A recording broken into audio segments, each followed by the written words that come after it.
Good morning, Service Lines community. How y'all doing today? What is up, brother Doug? How you doing? Doing good. Ready to take on another week. The last week I was very amped. This week, we'll get there. Yeah. Good morning, Gary. Good morning, Joe. And good morning, Jeremy. Happy belated birthday on air. I think he shares a birthday with my daughter, if I understood correctly. Yeah. That's pretty cool. Jeremy's 52, I think, right? I have no idea. Yeah. Good morning, Mr. Rob Jones. Poor Jeremy. No, we talked about it in our mastermind on Monday, and he was one of the younger guys. Felt like he was bragging, but I couldn't tell. Good morning, Adam. 45. That's like 52. It's the same thing. I'm just going to stay silent here. Yeah. Oh, this time you are, Zach. You're not going to stir the pots. Jeez. All right. Let's see how this goes. So this guy over here, he's coming to Chicagoland pretty soon for training. So might have to meet up with Mr. Rob Jones while he's in Chicagoland, do something special. So it's great. Speaking of birthday buddies, that's my birthday buddy. Oh, is it really? Mm-hmm. I mean, yeah, I'm glad the courts allowed him to leave Texas now. That's great. So get to hang out with him. Oh, poor Rob. So abused. Morning, EJ. Oh, man almighty. So this is a topic that neither of us was really super amped about this week, but I think what we're going to bring to the table today is important, and that we do have at least a decent perspective on partnerships, and how do we move from viewing these vendors as adversaries to viewing them more as partners in our business. What does that look like, and what happens when we do that? You've shared a little bit about it in passing, and I think digging into the topic more is important, because as we make that transition, we get stronger as companies, and these partners that we partner up with get stronger as well. So yeah. should be good. But the interesting thing is that you tend to search out and pick the topic. So I like that you're struggling with the topic that you picked, Zach. That's great. Stretching and growing, right? Stretching and growing. What can I say? It's a learning process for all of us. It doesn't mean I have to like every topic that we do. That's right. Yeah, who knows the rest of the week? We got a lot of experience in guys that we'll see where that partnership sort of mindset takes us in the rest of the grinds through the week, right? Yep. Show. So you want to pray us in, and then we'll dig right in today. Yeah. Good morning, Lord. As we talk about partnerships today, I continue to pray and ask that you help us be good partners with you, Lord, to put you in our business plans, to put you in our day-to-day actions. Lord, we call on you to have your living word be a part of our process and procedure. May it be a part of conversations that are difficult and filled with joy, Lord. We just pray that your presence, your glory, your eternal miracle that you're giving each one of us will be lived out through our work experiences. And Lord, as we come home from work, all of us as men and women, sometimes we come partially drained or emptied. Sometimes it's filled with great pride in the work that we do, and other times we come home defeated and tired.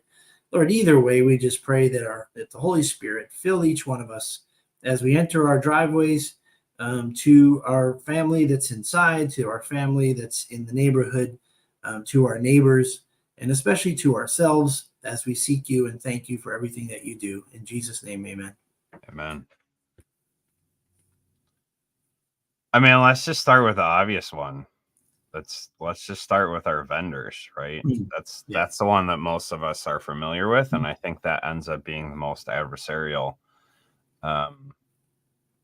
at least in my experience, the most adversarial relationship as you look at the community, most guys are clashing with their vendors. So you've shared a little bit before about kind of partnering up with Saul and coming up with some creative solutions that help with action. So what does it look like not viewing them as an adversary? Like, what does that relationship look more like for you, Doug? Well, I mean, just take one half step back. Let's look at it like this. You should always be wondering if you're a good customer, because as business owners, we already know that we're sizing up our customers. And so I always want to get the best that I can. But my ultimate goal is to make sure that that it's a mutual relationship. It's the only way that it can be sustained. It's the only, if you have a relationship with the rep and then the rep moves on, you've got to start all over again. So you have to make sure that you're as a customer doing everything you can to make them profitable as they partner with us to make us profitable. It is a two-way street as much as, we want to think otherwise. So that's to me pretty critical, is to know if you're a good customer or not. Well, and I think that's the key, right? And I think that is that first step in moving from adversaries to partners in it, right? Because you can't be partners without it being mutually beneficial, right? So obviously you're buying parts and you're spending money, but are you being a good customer on the other side? Are you not returning used parts in boxes and claiming they're new? Things like that, right? Are you giving true feedback and not just, barking at your rep when things go wrong? Are you? I mean, you gotta put yourself in other people's shoes. I bet you we've all experienced this, where a property manager is reaching out to us for the first time, and they're saying, "Hey, I need your help. I need you to come out right away. And listen, if you do me right, if you give me a good price, I've got this many buildings or apartments." Yeah.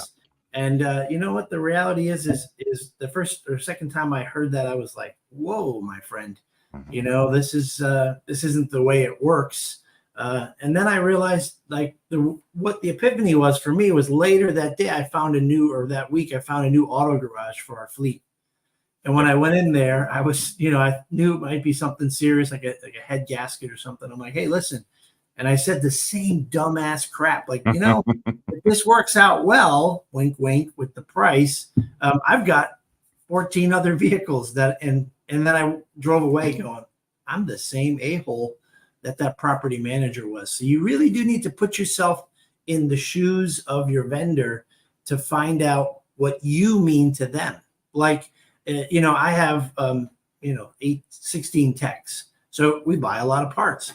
But what if you're a one-man shop or a two-man shop? You are just as important to them, but you've got to develop that relationship. Are you going to get everything that someone who has 20 trucks gets? No, you're not going to get the same price. But to understand that it's a relationship that progresses along. Yeah, and they're there to support you. I mean, you see Saul talking about it all the time. He might be a smart aleck, but he is genuine in that. I mean, Dave, who was my rep up here, Dave Smith, he always did whatever he could do to help Gordon's Appliance become a successful company, right? And so, I think finding those partnerships is important. And I'm gonna go Doug on everyone for a minute here. Can we assume the best about people, right? I hate that frickin' line that you brought. Like, it literally, it makes my blood boil every time. But can we assume the best, right?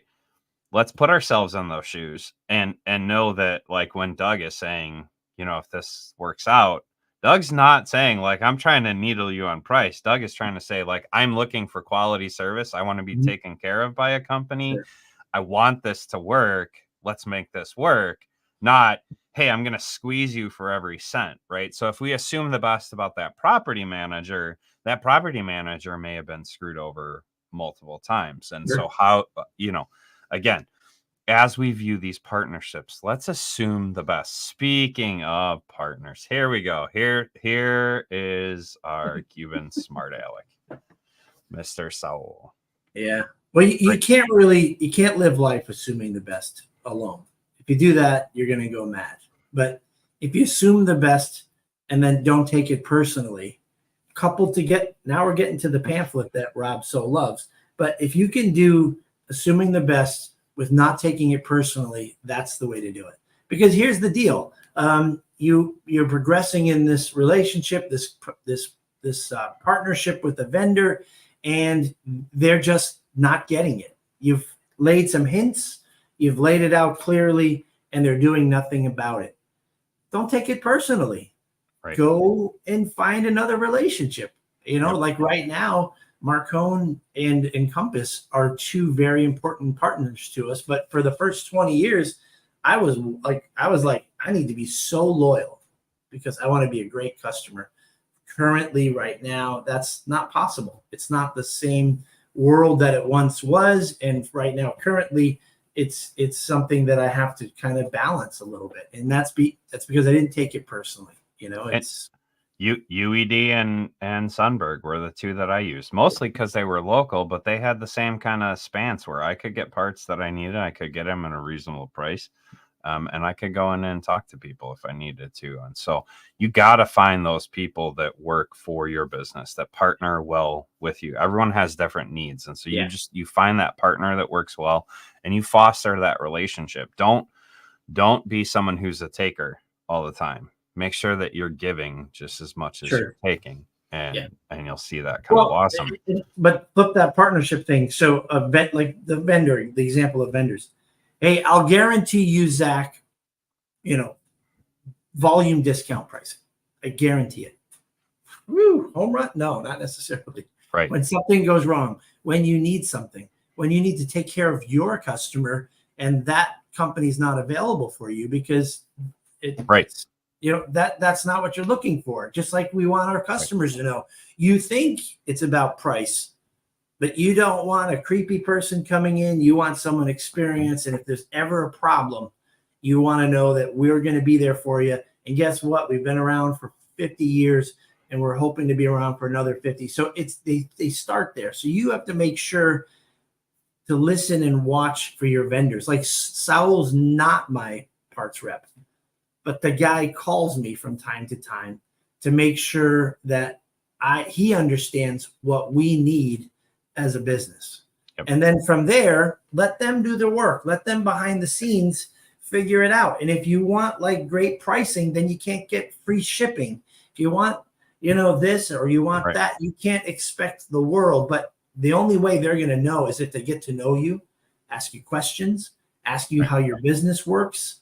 Those are usually signs for me that I have a great partner on the horizon, like our bookkeepers now of 4 months. Hey, I need to log into all your stuff, your software. I've looked on your Google reviews. Who's this guy? Which tech is this?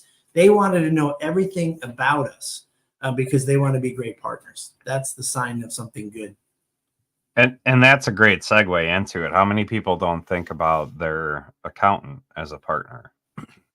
And vice versa. How many accountants don't view you as a partner, right? I've dropped accountants for being bad partners.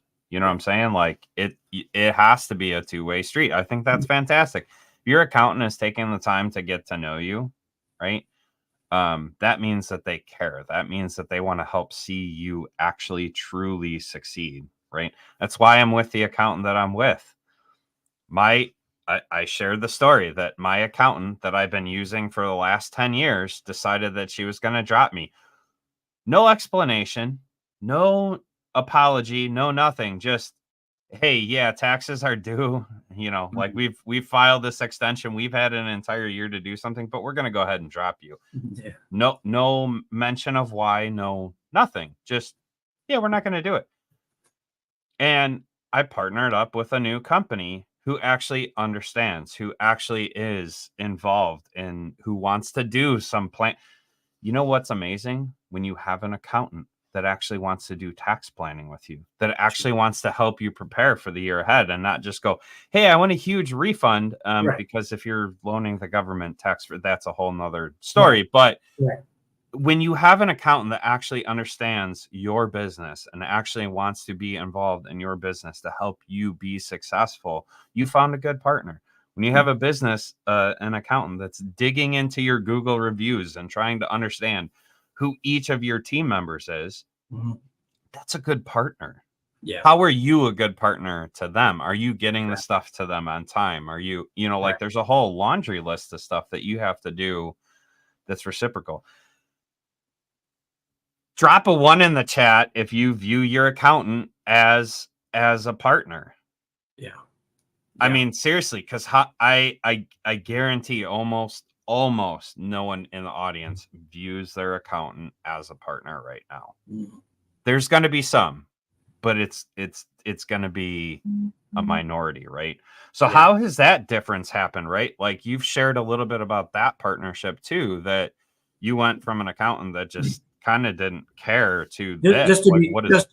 Just to get like, in case someone's thinking this, by the way, we have an accountant, we have a bookkeeper.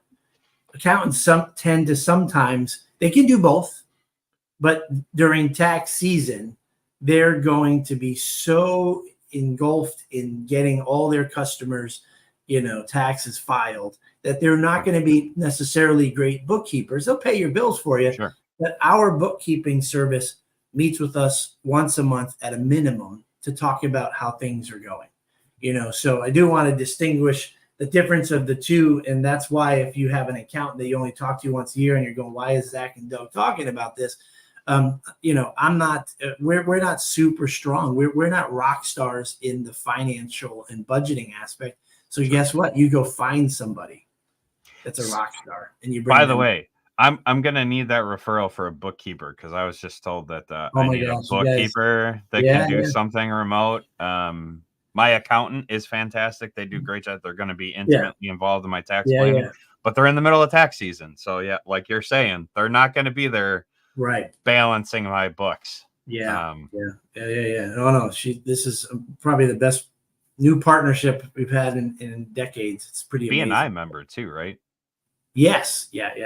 Now, how about this? Has this scenario ever happened to you that you're doing your business, you're doing your day-to-day, and it's renewal time for business insurance and auto policy, and all of a sudden you get an email or you get the policy in the mail for renewal and it's up 10%, 15%. You haven't talked to your rep forever, right? And now you're like looking at it, you're like, holy cat. So now you're on the phone, maybe playing phone tag, maybe not. And now you're talking about it and they're like, yeah, rates have gone up. Oh, all right. And you've got 5 days or less to sign and move on.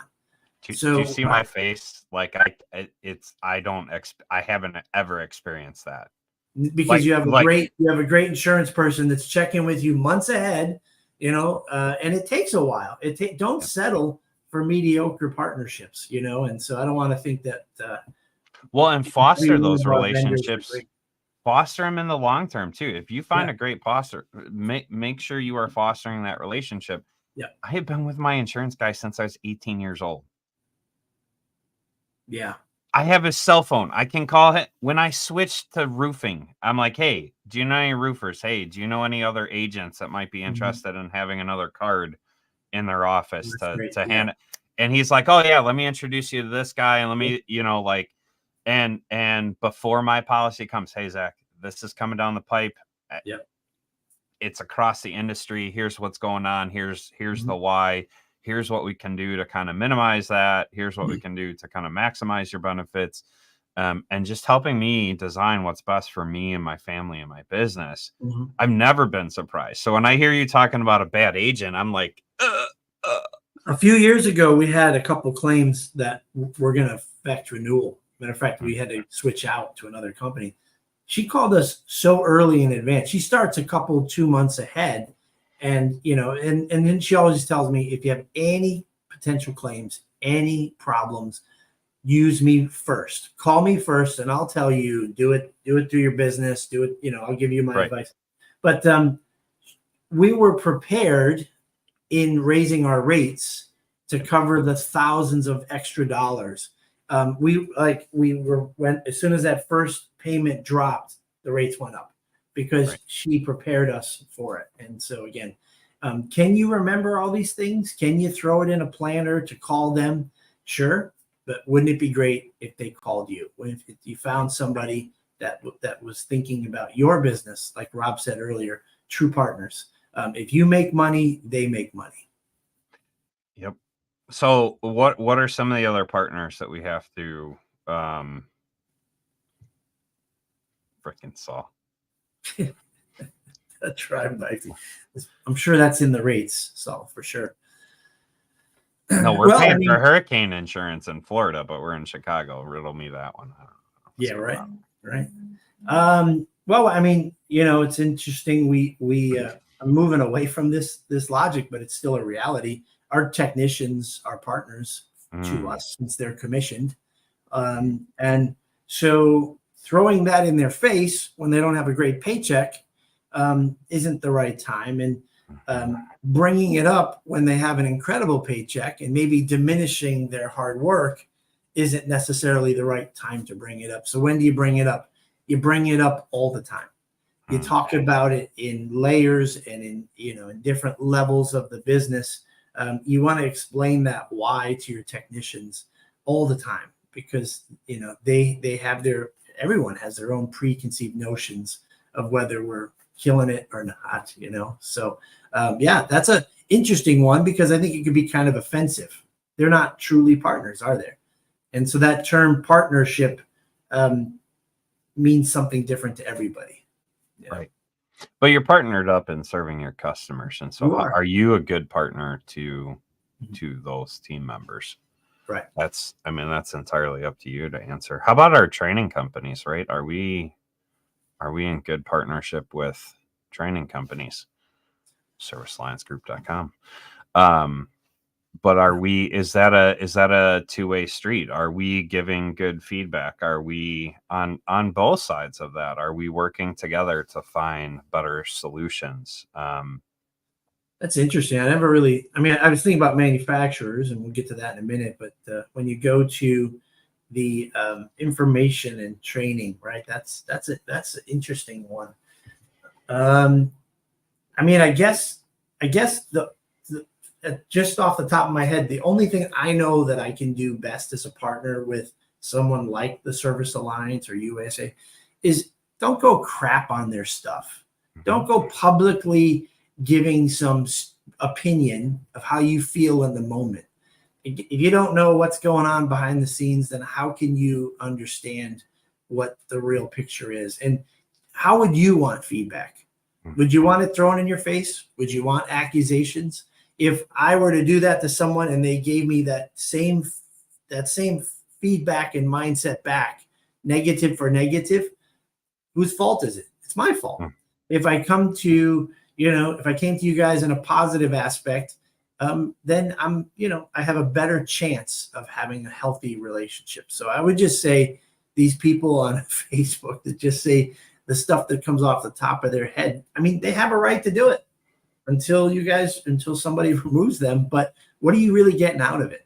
A couple attaboys from some other people with unhealthy mindsets? And the inverse is true, right? I had great conversations with a couple of guys at our meetup, right? So they got some one-on-one training. They got to see some of the behind-the-scenes stuff that happens at ServiceAllianceGroup.com. They got to come to me with questions, and they're like, well, we just didn't know that we could ask them. That's why we have this. And so, we got to walk them through the process even more in depth. Like, hey, here's where you can add your own manuals. Here's where you can ask questions. Here's a better way to search this. This is how I searched when I was a technician. And so this is the way that I'm teaching people how to search. There's a better way. I'm up for it. Right. And so we got to have this kind of back and forth. Hey, what's good about this? What's not so good about this? And we got to ask questions, and going into it with an open mind on both sides. They were able to get some training that they're just like, man, I wish I would have known that. Like I've been riding the struggle bus on this. And if I would have just asked the question before, man, that would have been so much easier. So it was a really good chance to get that nice back and forth So companies and groups like you guys can bring, like as you're saying, talent, experience, training. The reality is you guys at the top can look at it and say, well, I think we need this or they need that. Yep. But talk about what you just said with collaboration. The best kind of thing is feedback from the customers and going, hey, you know what?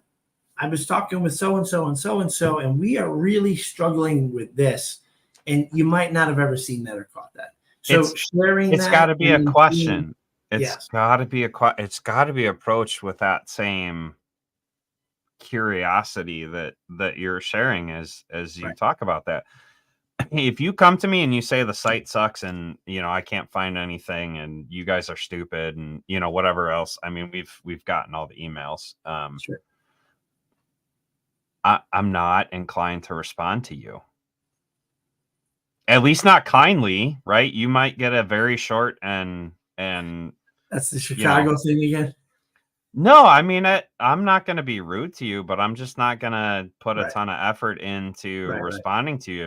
If you're coming with attacks, you're just going to get a very short answer that's to the point. It's not going to be rude. It's just going to be to the point. Where if you come at me with curiosity, like, dude, I don't understand this. Like, I think this is the craziest search feature. I think this is why can I not find this? Oh, cool. I never thought of it that way. Here's how I look at it, and here's how I do this, and walk me through what you think could be better. Not going at them like, oh man, you're so wrong. Like, okay, here's how I set it up. Here's how I was looking at it. And here's how I was trained 10 years ago when I was doing searches for appliances and manuals and stuff like that. Yeah. So what could be better? Like, walk me through, now that you kind of know the way it's laid out, walk me through it. I'm going to respond to that much better than anything else. I can't speak for other companies, but I got to tell you, I almost guarantee most of them will respond the same way. It's tricky where your heart is at and what you're trying to achieve. It's that giver's gain thing. So if I were to come to you guys and say, with the example of the search, I'm seeing this here and there, and it looks like other places, even not related to appliances, has improved the search. Check this out. Go check that out. And you guys might look at it and go, that's impossible to write that into our program.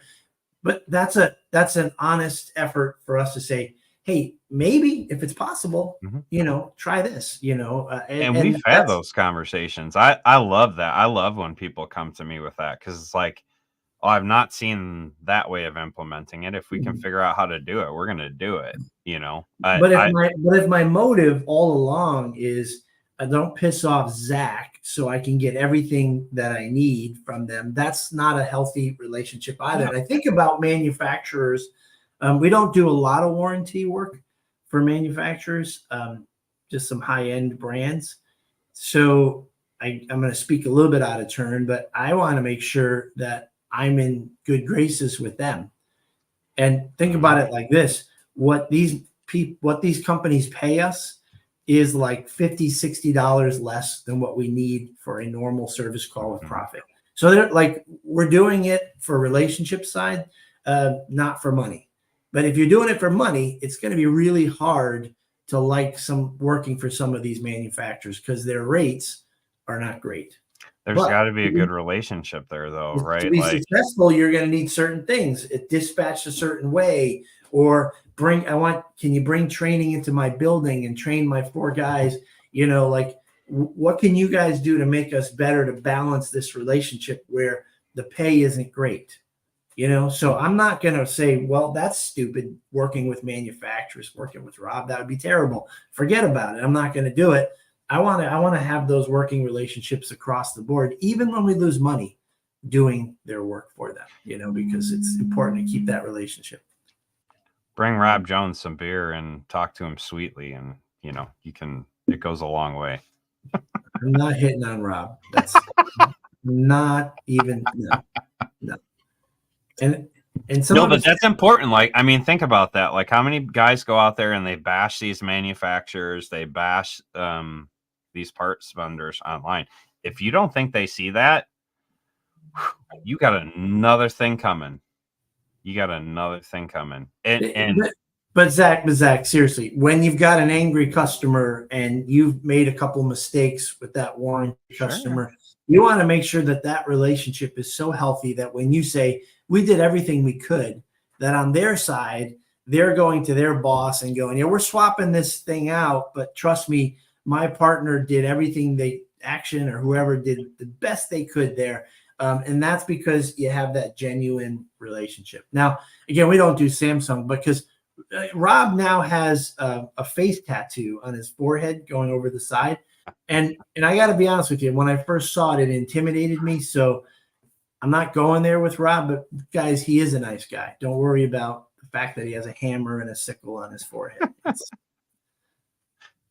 Poor Rob. No, but I mean, seriously, like how many of these guys go and they just like berate these phone support or in person? I mean, I guarantee there's stories out there about guys just screaming at these trainers and all this crazy stuff.